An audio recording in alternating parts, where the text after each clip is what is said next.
Om Namo Bhagavate Vasudevaya.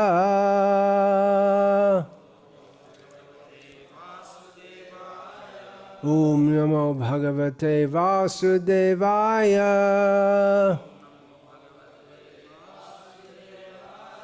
Om Namo Bhagavate Vasudevaya.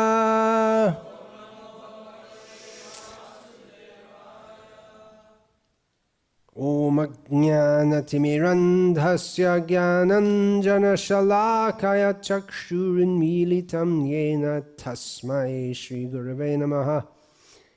Nama Shrishtam Manamapi Shachiputramatra Swarupam Rupam Tasyagrajamarupurim Maturim Goshtavatim Radha Kundam Girivaramaho Radhika Madhavasham Prapto Yasya Pratita Kripaya Shri Gurum Tam Natosmi Vandeham Shri Guru Shri Ataf Padakamalam Shri Gurun Vaishnavangscha Shri Rupam Sagrajatam Sahagarna Raghunatan Vitam Tam Sajivam Sadvaitam Savadhutam Parijana Sahitam Krishna Chaitanya Devam Shri Radha Krishna Padan Sahagarna Lalita Shri Vishakha Hare Krishna, Krishna Krishna, Hare Hare. Hare Rama, Rama Rama, Hare Hare. More on the goddess. Больше будем сегодня обсуждать богиню материального мира.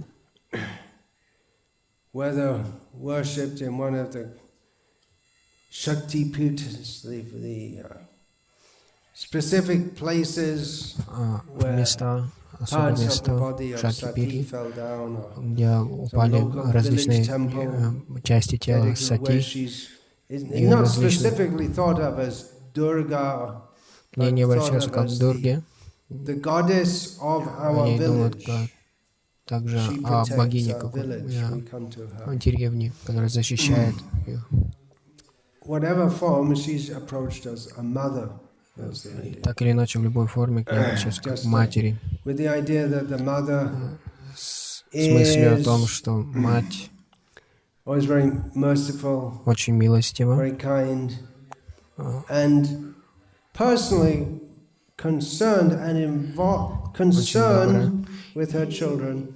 и она заботится о своих детях и помогает им. И она хочет, чтобы они достигли успеха. Однако мать природа не безгранично занимается этим. Шришти, стити. Это мы можем видеть в матерях этого мира. Они дают рождение детям, они поддерживают их, но пролаем, пролаем они не делают это с детьми. То есть сейчас век абортов, и прививка от Иисуса тоже приходит.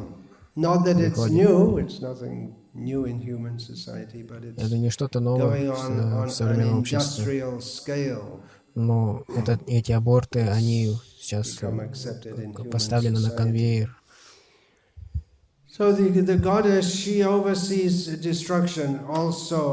И эта богиня, она также отвечает за разрушение. Так что нужно быть очень осторожными с ним. Особенно в ужасных формах, которые покрыты кровью. Конечно, женщины в обществе, они любят одеваться в красивые сари и наливать украшения. Но эти формы...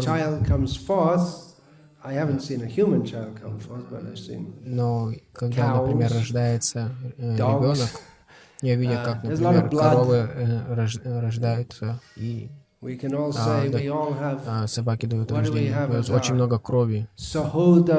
При этом выходит саходара. Саходара — брат, и саходара или сестра. But sahodara is a bunch of blood. It means in the womb with us. Саходара значит очень много крови, которая выходит вместе с рождением ребенка. Это не очень приятно увидеть таким. Рождение очень сладкое и мучительное, но на самом деле оно постоянно сопровождается кровью. И это все оскверненное состояние. Если женщины, если они не беременны, у них еще способны рожать, тогда очень много крови выходит постоянно.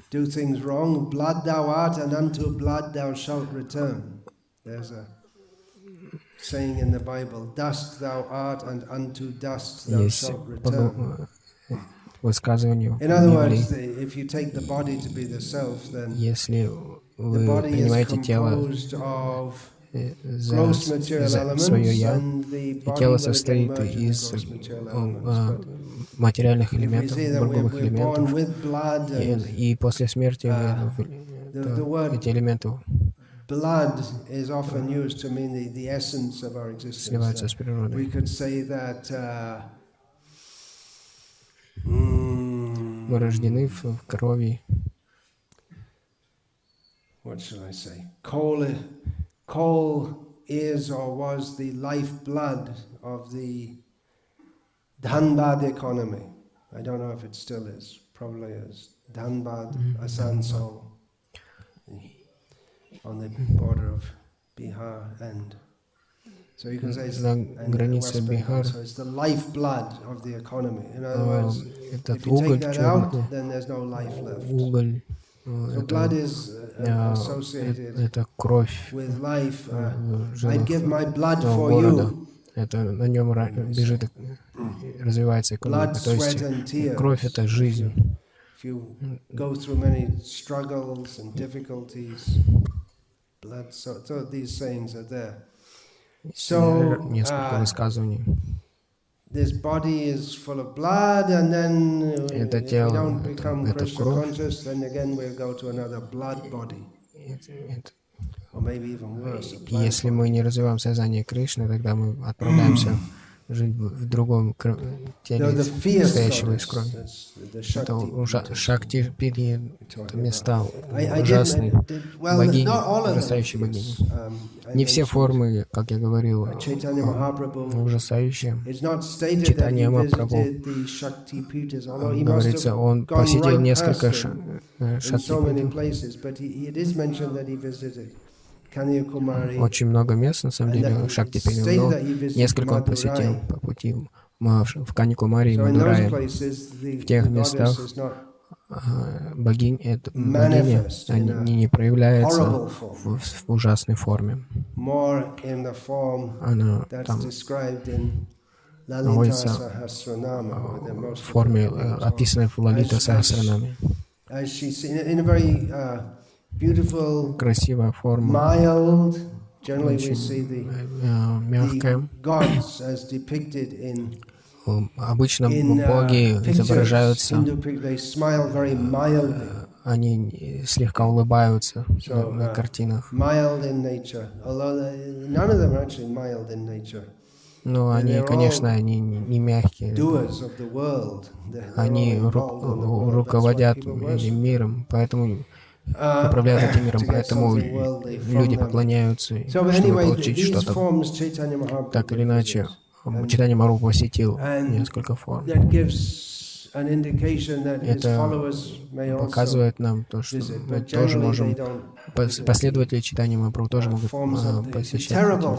Но обычно мы не посещаем эти ужасные формы Дурги.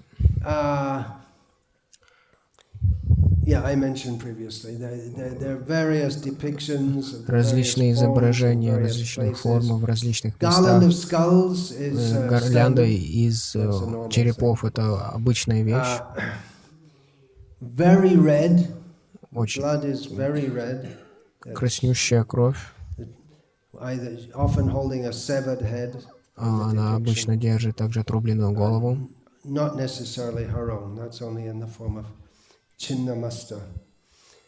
В форме чиннамаста.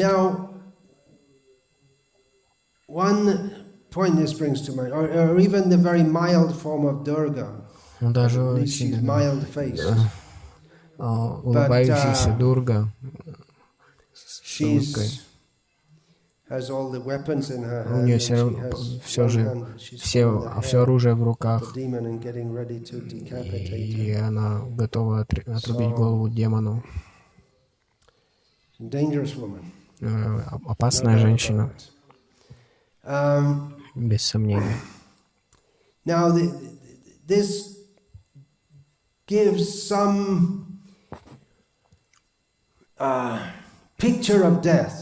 Это дает нам какую-то картину смерти, те, кто посещают.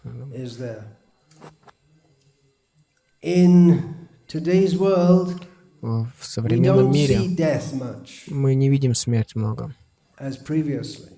по сравнению с тем, с предыдущими веками. Если мы живем в деревне, мы можем видеть, что не только люди, но и животные также умирают. Люди, убивающие животных.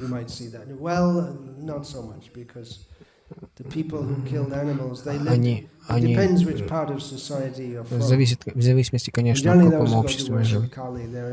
И эти люди, они обычно поклонялись Кали, так как они мясоеды, они убивали животных.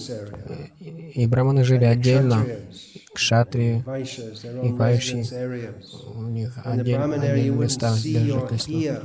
И браманы, они не видели, не слышали звуки убийства животных.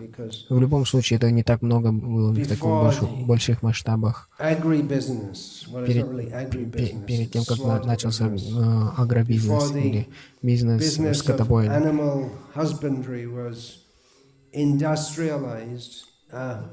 Перед тем, как перед индустриализацией жертвоприношение было, то есть давали на жертвоприношение.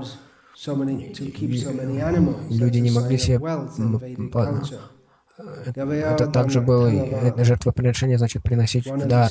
Значит, иметь много коров — это признак богатого человека. Если иметь много животных — это признак богатства. И также иметь большой запас зерна — это считалось богатством. Но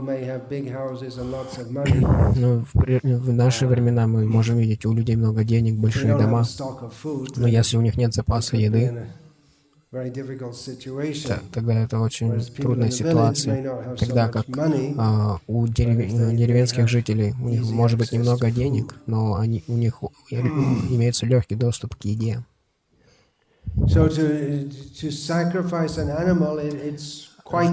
Жертвоприношение животного — это уменьшает запас богатства. Почему люди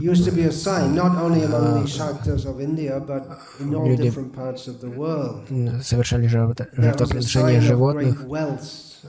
Это по всему миру, это, а не только шакти, по всему миру это был признак богатства, процветания. Они могли столько животных предлагать. В исламе много убивают животных, и они должны распространять, раздавать бедным это мясо. Давать панени — это тоже делается ради престижа, а не для того, чтобы дать благо другим. Филантропия часто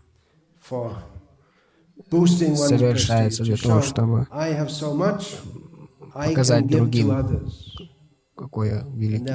Я богатый, я могу дать другим тоже. Это усиливает чувство Ишварахам. Я накормлю вас, и вам лучше будет. Если я не накормлю вас, тогда вам будет трудно. Поэтому это зависит от меня. Вы можете покушать это благодаря мне. Это усиливает это чувство контролирующего. Я контролирующий.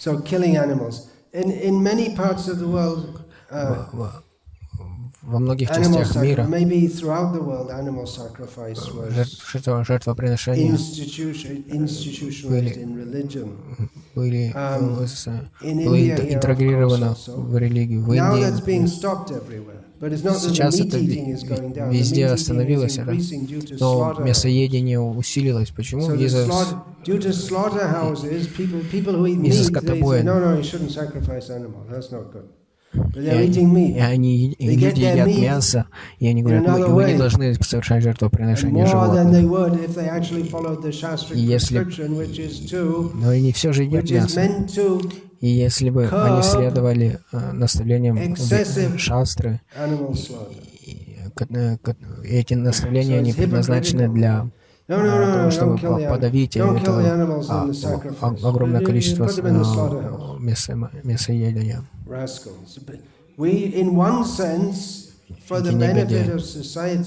Для блага общества, с одной стороны, мы должны вдохновлять людей совершать жертвоприношения и закрыть скотобойни. Шрила Прабхупада говорил, если мы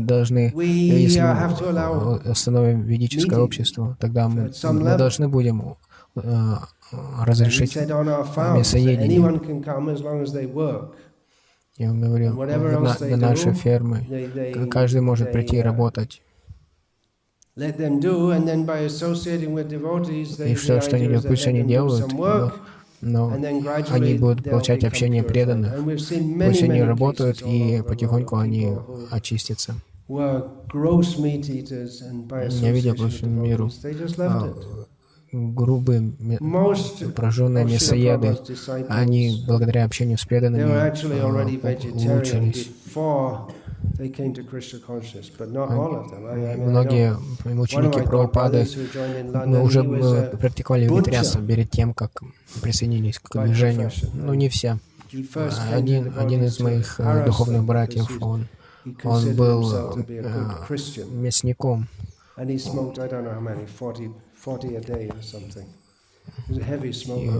пачки сигарет выкуривал в день. Преданные ему приходили и проповедовали ему. Он присоединился, пришел к нам.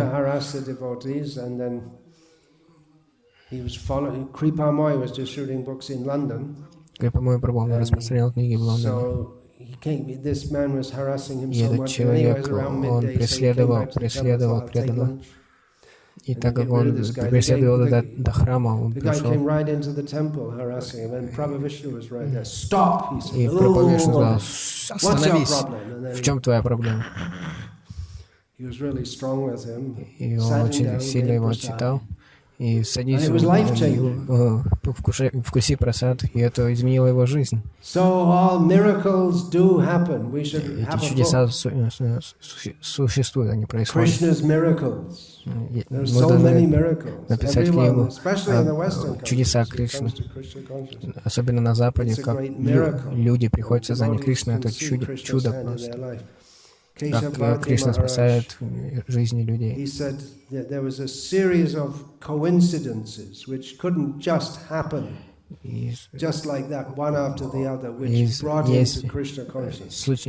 совпадения такие одно за другим, которые приводят людей в сознание Кришны.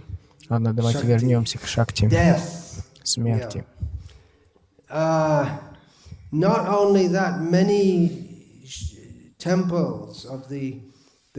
Много храмов богини, особенно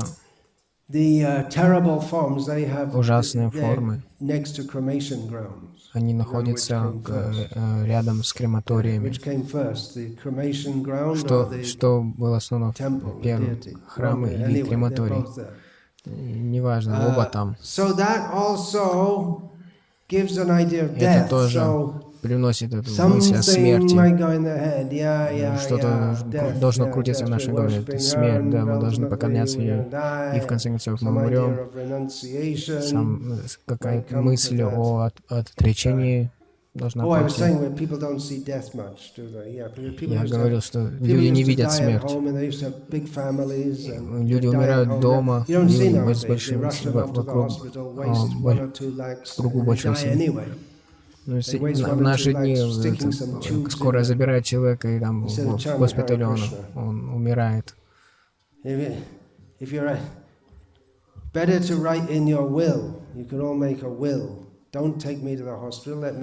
Лучше нам написать завещание, чтобы когда вы умрете, вас не забирали в госпиталь, вы спокойно могли умереть дома с четками в руках. Харе Кришна. В любом случае, там шансов нет, они просто делают представление большое, что они спасают. Шансов нет никаких, люди умирают. В чем смысл потратить столько денег, чтобы спасти человека, который все равно умирает уже? Ему 85 лет, он не может говорить, и слышать, и ходить. Его забирают в больницу, чтобы спасти. Он уже умирает. Это звучит жестоко для людей. И они думают, что мы живем тут вечно. Но мы не живем тут вечно. Умри достойно. Пытаться продлить свою жизнь без причины.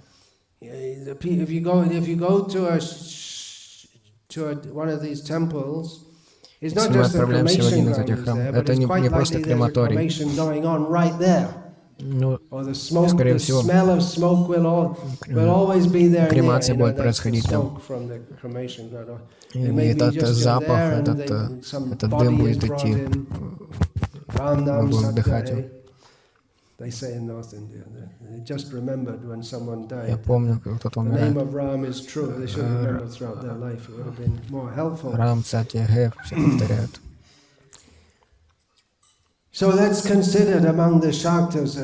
Считается среди шакт очень хорошо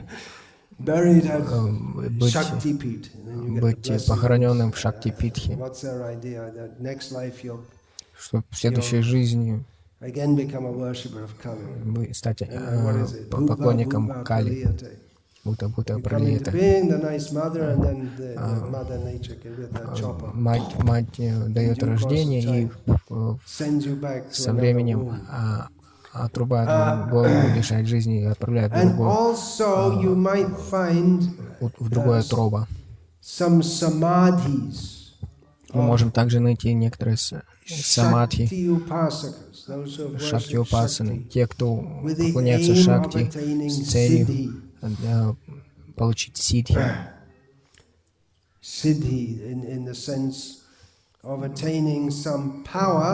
В том смысле, чтобы получить какое-то могущество. И среди тантриков также получить освобождение от материального мира, освободиться от матери. Они поклоняются матери, они поклоняются Майе, чтобы освободиться из оков Майи. Это не работает. Они должны поклоняться Кришне, но они враждебны Кришне, завидуют ему. Поэтому у них есть другая идея. И так все отправляются к шакти, чтобы получить какое-нибудь шакти, могущество от нее. Даруй мне богатство, даруй мне славу, даруй мне красивую женщину. Но тантрики особенно, они очень серьезны, чтобы получить какое-то большое могущество.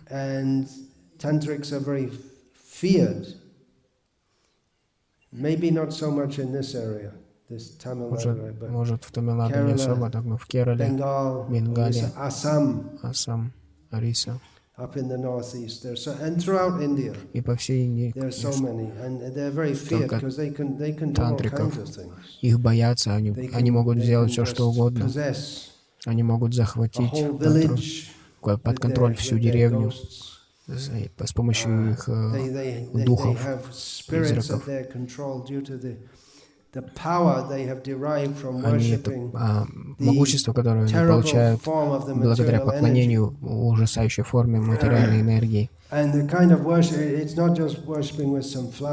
Это не поклонение с помощью цветов, конечно. Это тип медитации. Сидеть в крематории и медитировать, сидя на 5 черепах человеческих.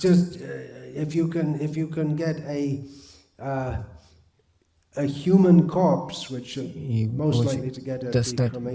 легко достать в крематории труп человеческий и сесть на него. Это очень хорошо для медитации. И это призывает проблемы. Господь Шива, он живет в крематории вместе со своими спутниками, духами. И не так легко от них избавиться, от этих духов. Они проверяют вас так или иначе. Если вы забоитесь их, тогда они возьмут вас под контроль. Если вы не боитесь, тогда вы подчините их. И тогда вы можете манипулировать людьми, вселять страх в них, соблазнять женщин, но вам придется страдать. Ужасно страдать. Очень греховная деятельность это. Очень серьезные реакции. Но те, кто пытаются получить сиддхи и освобождение, они пытаются делать это с мыслью о том, чтобы отречься от всего. Но они не следуют ведическому процессу. Ведический процесс — это медитация на Брахман. Человек должен стать очень чистым. Тогда он может стать свободным от материальных привязанностей. Обычно человек должен быть кшатрием или браманом, чтобы иметь квалификацию начать этот процесс. Медитация на шакти — там нет запретов. Любой человек, любое человеческое существо может делать это. Но вместо того, чтобы стать чистым и отречься, они пытаются стать самыми оскверненными, чтобы освободиться, пьют вино и совершают совокупление с трупами. И вместо того, чтобы подниматься вверх, они пытаются опуститься ниже, ниже и ниже. Если они не поднимутся мировой, тогда они остаются в самом низу. Это большие проблемы. Даже если они высвобождаются. Откуда они отправляются? Это вопрос. Определенно, они не квалифицированы для освобождения, которое описывается в Ведах. Они не следуют ведическому пути. А Упанишады,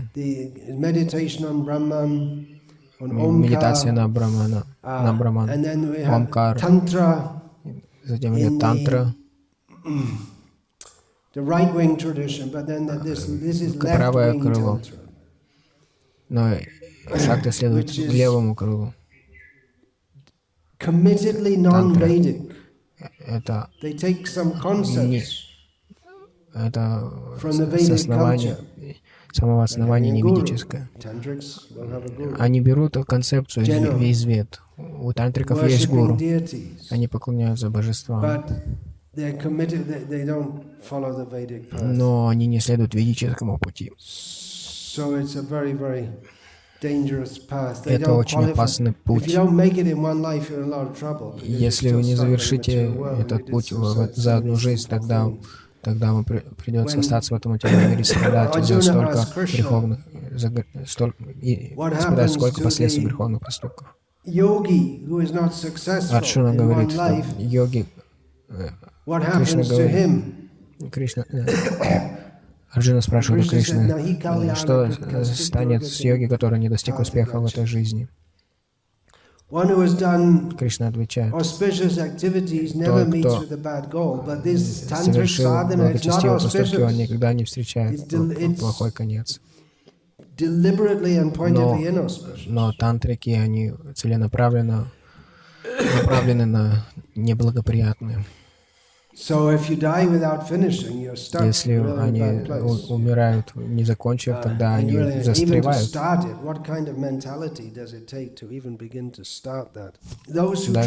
Даже чтобы начать этот процесс, каким надо быть.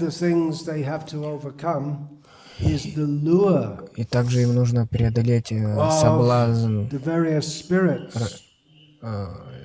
различных духов, призраков, которые предлагают им великое могущество. Нужно отречься от этого.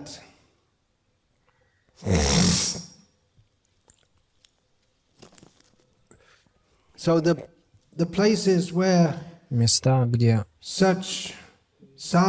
такие саду достигают сиддхи в шакти-упасане. Они считаются более могущественными эти места считаются еще более могущественными из-за этих самадхи. Я удивляюсь.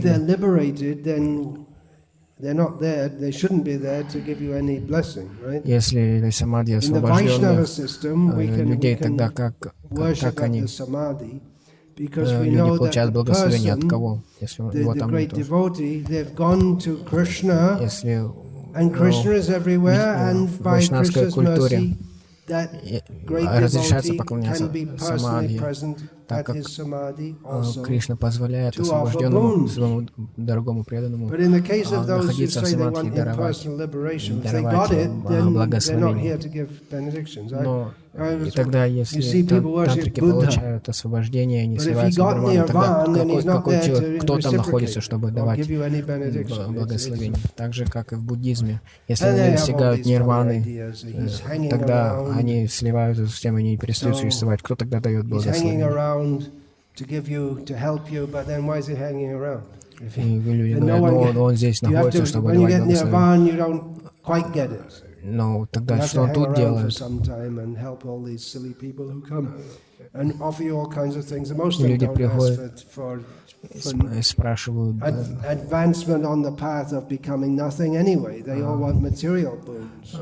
Люди, они хотят каких-то материальных благословений.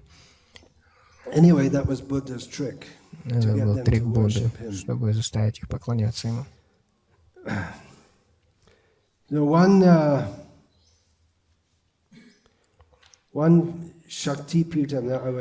Один шакти-питхи, который чакра, место рождения Нитьянанды. В 5 километрах от этой деревни находится Тара-питх, форма шакти. По имени Тара мы можем понять, что это та, которая переводит на другой берег. Люди не хотят выйти за пределы этого мира, но они хотят получить какое-то материальное благословение. Beneficent form, not quite as horrible as others of that genre. So she takes the cross, but we wonder where do they go? Но мы не знаем, куда они направляются. Определенно не к Кришне. Они даже не отправляются, не попадают в безличный Браман. Потому что они приходят к Шиве или приходят к Шакти.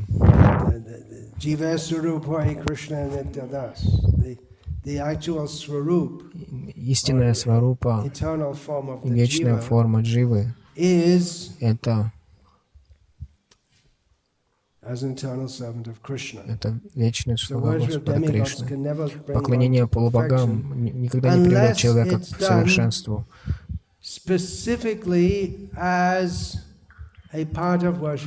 Но если это делается как часть поклонения Кришне, с пониманием того, что ты являешься великим преданным, помоги мне развиваться в сознании Кришны. Но это не необходимость. Так же, как Чайтанья Махапрабху путешествовал по Южной Индии, отправился в Каньякумари. Если вы отправляетесь с одного святого места в другое, по пути попадется какой-нибудь храм Деви, но Каньякумари находится на самом острие индийского субконтинента. Значит, он отправился туда, чтобы получить даршан, ее даршан там. Это южная точка. И он ушел на север снова. Но он не молился так же, как и большинство людей молятся ей. Он молился: «Даруй мне любовь к Кришне», когда он отправлялся в любой храм полубогов. Должны это помнить тоже. Srila A.C. Bhaktivedanta Swami Prabhupada. Vancha kalpatarupyascha kripa sindhubhyacha. Patitanam pavanebhyo vaishnavebhyo namo